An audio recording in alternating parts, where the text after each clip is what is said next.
Chers élèves, bonjour. Lors des séances précédentes, on a traité un mode de reproduction, il s'agit en l'occurrence de la reproduction sexuée chez les plantes à fleurs et chez les plantes sans fleurs. Dans cette séance, on va traiter la reproduction asexuée comme un deuxième mode de reproduction. Donc, dans les premières séances, on a étudié la reproduction sexuée chez les plantes à fleurs et les plantes sans fleurs. Bien sûr, ce type de reproduction nécessite des éléments reproducteurs qui produisent des gamètes mâles et des gamètes femelles qui sont bien sûr capables de s'unir lors de la fécondation pour former un zygote à l'origine d'un nouvel individu. Donc aujourd'hui, on va aborder un autre mécanisme de reproduction, mais avant de commencer, on va vous présenter les données suivantes. Donc le safran, voilà, vous voyez la photo du safran, tout le monde connaît le safran. Bon, c'est une épice qui est rare et d'une grande valeur commerciale, tout simplement parce qu'elle possède de nombreuses vertus médicinales. Mais comme vous voyez, donc, la fleur du safran, avec des pistils qui sont rouge brique et des étamines. Mais le problème qui se pose pour le safran, c'est qu'elle produit des grains de pollen qui sont stériles et par la suite, on ne peut pas avoir, ou bien la plante ne peut pas recourir à la reproduction sexuée. Donc la fleur généralement présente un pistil muni de 3 stigmates de couleur rouge brique qui sont prélevés après la cueillette. Ce sont les éléments qu'on utilise dans le commerce. Donc le safran a un pollen qui est stérile et ne produit donc pas de graines. Elle se multiplie par un mode de reproduction qui ne fait pas intervenir les organes reproducteurs. C'est ce qu'on appelle la reproduction asexuée ou bien la multiplication végétative. Et de là, on peut se poser les questions suivantes. Donc, comment il se fait la multiplication végétative ou bien la reproduction asexuée et quelles sont les applications de cette reproduction dans le domaine agricole? Donc, on va commencer par les modes de la multiplication végétative naturelle. Donc le premier mode, c'est la multiplication par des stolons. Comme vous le voyez sur la photo, donc on a un pied d'une plante qui émet une tige aérienne, voilà une tige, hein, qui à partir de cette tige, il se produit une nouvelle plante. Voilà. Donc maintenant chez le fraisier, la même chose, on a un pied, un fraisier, qui émet une tige rampante. Une fois en contact avec le sol ou bien avec la terre, elle s'enracine, elle produit des racines et produit une nouvelle plante chez le fraisier. Donc les stolons, ce sont des tiges aériennes qui sont rampantes et de place en place se forment des bourgeons et des racines qui sont le point de départ de nouveaux pieds, c'est-à-dire une nouvelle plante de fraisier. Le deuxième mode de multiplication, c'est la multiplication par rhizome. Donc les rhizomes, on a déjà parlé des rhizomes, on en a déjà parlé. Ce sont des tiges souterraines, comme vous les voyez, mais elles sont, dans ce cas-là, sont enflées, qui sont bourrées de réserves, et au niveau desquelles on voit voilà, des structures qui sont des bourgeons. Donc apparemment, ces bourgeons peuvent nous donner de nouvelles plantes une fois au niveau du sol. Donc là, un schéma qui nous montre la formation des rhizomes. Donc on a une plante feuillée avec les racines et les feuilles. Cette plante peut émettre, ou bien peut former une tige souterraine, comme vous le voyez. Elle sera enflée de réserves, sera bourrée de réserves. Et cette rhizome peut nous donner, comme vous le voyez toujours sur le schéma ou bien sur l'écran, une nouvelle plante. Cette nouvelle plante elle-même peut émettre des rhizomes à partir desquels on peut avoir une autre plante et comme ça on peut avoir la reproduction sans bien sûr recourir à la production de gamètes mâles et femelles. Et par la suite on parle d'une reproduction asexuée. Donc les rhizomes, ce sont des tiges souterraines avec réserve qui peuvent s'enraciner, c'est-à-dire produire des racines et donner une nouvelle plante. C'est le cas chez les gingembre, chez le riz, l'asperge et certains fougères. Maintenant, on va entamer un troisième mode de multiplication asexuée. Il s'agit en l'occurrence de la multiplication par des tubercules. Donc, les tubercules peuvent être, pour vous rappeler, peuvent être soit des racines transformées ou bien des tiges transformées. Dans le cas présent que vous voyez sur la photo, il s'agit d'une pomme de terre. C'est une tige transformée. Donc, au niveau de la pomme de terre, on voit des yeux, voilà, des yeux, à partir desquels aboutissent ou bien se forment de nouvelles plantes. Donc, à partir d'un même tubercule, on peut avoir plusieurs plantes. Là, à partir d'une tubercule, comme vous le voyez, qui va donner par exemple une plante, et cette plante peut produire plusieurs tubercules, qu'on peut, ou bien que chacune peut nous donner une nouvelle plante. On va en parler de ces tubercules, de ce cas-là, lorsqu'on va traiter la multiplication sexuée pratiquée. Donc les tubercules, ce sont des organes de réserve, généralement qui sont souterrains, et qui assurent la survie des plantes pendant la saison d'hiver ou la période de sécheresse. Pour la pomme de terre, des tiges souterraines renflées par les réserves permettent d'obtenir de nouvelles plantes par développement du bourgeon. Il y a un autre cas des tubercules qui sont en fait des racines, c'est le cas du dahlia. Le dahlia produit des tubercules également, comme les pommes de terre, mais qui sont en fait des racines et non pas des tiges. Donc, un autre mode de multiplication asexuée, c'est la multiplication par les bulbes. Donc, c'est quoi les bulbes? Donc, les bulbes, on peut en parler nettement chez l'ail, comme vous voyez, voilà. Donc, l'ail, c'est une bulbe qui est formée par de petites bulbes qu'on appelle les bulbes.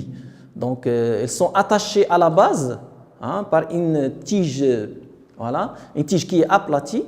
Donc, à partir de cette tige, on va avoir l'émergence ou bien la formation de bulbes. En fait, ces bulbes, ce sont des bourgeons qui sont bourrés de réserves, c'est-à-dire remplis de réserves. Et chaque bulbe peut nous donner une nouvelle plante. Donc ici, on a d'autres exemples de plantes qui recourent à la multiplication par des bulbes.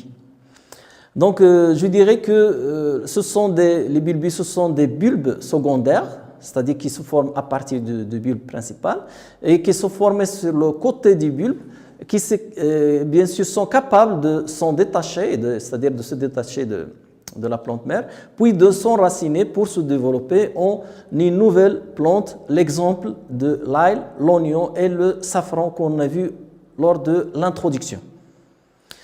Un autre mode de multiplication, c'est la multiplication par bipartition. Bipartition, bi, ça veut dire deux, partition, ça veut dire division. Donc, ce mode, on peut le voir chez les organismes unicellulaires. Vous voyez, un organisme qui est unicellulaire peut se diviser pour donner deux organismes, deux cellules. Chacun va donner un nouveau organisme. On parle dans ce cas de bipartition végétale ou végétatif. Donc, en conclusion, on va résumer, si vous voulez, que la reproduction asexuée ou bien multiplication végétative, il se fait à partir d'une seule et même plante. Elle permet d'obtenir des individus qui sont génétiquement identiques. Elle est plus simple et plus rapide. Elle peut se faire par différents modes, soit les stolons, les rhizomes, les tubercules, les bulbes, et par bipartition végétative. Il faut rappeler ici que la reproduction asexuée elle repose sur les divisions mitotiques et comme on l'a déjà dit, les divisions mitotiques donnent des cellules qui sont génétiquement identiques et par la suite, tous les individus issus de la reproduction asexuée seront bien sûr identiques génétiquement. Elles présentent les mêmes caractères héréditaires. Donc les modes de reproduction asexuée ont été bien sûr exploités par l'homme dans le domaine agricole. Donc c'est ce qu'on voit dans le deuxième axe. Donc en agronomie, les végétaux cultivés sont souvent sélectionnés par leur goût ou bien par leur résistance aux intempéries, leur grande capacité à produire des fruits, etc. Et c'est grâce aux capacités de reproduction asexuée des plantes qu'on peut les reproduire à l'identique et ainsi produire et utiliser à grande échelle les végétaux intéressants. Donc maintenant, on va passer au deuxième axe concernant les applications de la multiplication végétative dans le domaine agricole. Donc avec la première technique, le bouturage. C'est quoi le bouturage? Donc le document suivant va nous montrer le principe du bouturage. Donc le bouturage consiste à fragmenter la plante en des fragments, hein, et chaque fragment, on va l'enterrer ou bien l'implanter ou bien le planter dans le sol et va s'enraciner bien sûr et nous donner une nouvelle plante. Donc le bouturage, son principe repose sur le fait suivant. On met en terre un fragment de plante dépourvu de racines, donc ce qu'on appelle une bouture, et des racines vont apparaître et vont donner naissance à un nouveau plant. La deuxième technique, hein, de reproduction asexuée appliquée, c'est le micro-bouturage. Donc il consiste en quoi? Donc, pour étudier le micro-bouturage, on va traiter l'exemple des pommes de terre. Donc, on a par exemple sélectionné des pommes de terre pour des caractères qui sont intéressants, hein. Donc, on veut reproduire à l'identique des pommes de terre qui présentent ces mêmes caractères ou bien ces mêmes caractéristiques. Donc, qu'est-ce qu'on fait? Donc, la procédure, on va commencer tout simplement par le prélèvement d'un bourgeon. Hein, c'est la première étape. Bien sûr, on travaille de façon stérile. Hein. On va mettre en culture ces bourgeons. Les bourgeons vont se développer, vont nous donner une tige à partir de ces bourgeons.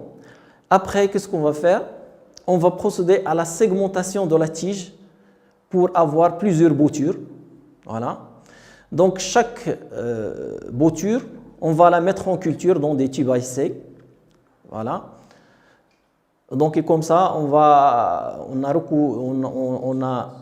recourir à la reproduction asexuée ou bien la multiplication végétative. Après le développement de ces boutures, qui vont nous donner des plantes, on va passer à l'étape de l'acclimatation. Ça veut dire quoi l'acclimatation? C'est-à-dire qu'on va essayer de mettre ces plantes dans un milieu pour s'adapter dans des sous-serres, dans des serres plutôt. On va les mettre dans des serres pour s'adapter aux conditions climatiques. Après quoi, on va passer au champ pour les planter dans le terrain, dans le champ. Et comme ça, on va avoir une multitude de pommes de terre qui ont le même caractère héréditaire et qui ont les mêmes caractères qu'on a choisis et sélectionnés au départ. Donc, à partir d'un bourgeon, hein, on peut avoir une multitude de plantes qui ont le même caractère héréditaire et qui ont les mêmes caractères qu'on a choisis et sélectionnés au départ. Donc, après la germination de la pomme de terre, on prélève l'explant, on le coupe et on le met en culture stérile dans un milieu nutritif permettant son développement en nouvelles plantes qui se sera enracinée. On pratique une fragmentation, repiquage et remise sur d'autres milieux. On obtient un très grand nombre de plantules. Le micro-bouturage est la technique la plus répandue pour produire en un minimum de temps un très grand nombre de plantes génétiquement identiques à la plante de départ. Maintenant, on va passer à la troisième technique. Il s'agit en l'occurrence du marcottage. Donc, le document qui suit va nous montrer le principe du marcottage, comme vous le voyez sur la photo. On plie un rameau qui est attaché à une plante. Hein, on le fixe sur le sol, hein, à l'aide d'un instrument, voilà, un crochet. Donc, on va laisser le rameau attaché au sol et lié à la plante mère jusqu'à ce qu'il s'enracine, c'est-à-dire jusqu'à ce qu'il produit des racines. Après quoi, on va procéder au sevrage, c'est-à-dire à la rupture du rameau de la plante mère. Donc, le marcottage, il consiste à forcer la mise en contact d'une partie aérienne d'une plante avec un substrat humide jusqu'à l'apparition de racines et on peut alors sevrer la marcotte, hein, c'est-à-dire séparer la partie aérienne avec ses nouvelles racines de la plante mère. On distingue bien sûr plusieurs techniques de marcottage. Donc, on a un marcottage par couchage simple, c'est-à-dire on plie un rameau. Hein.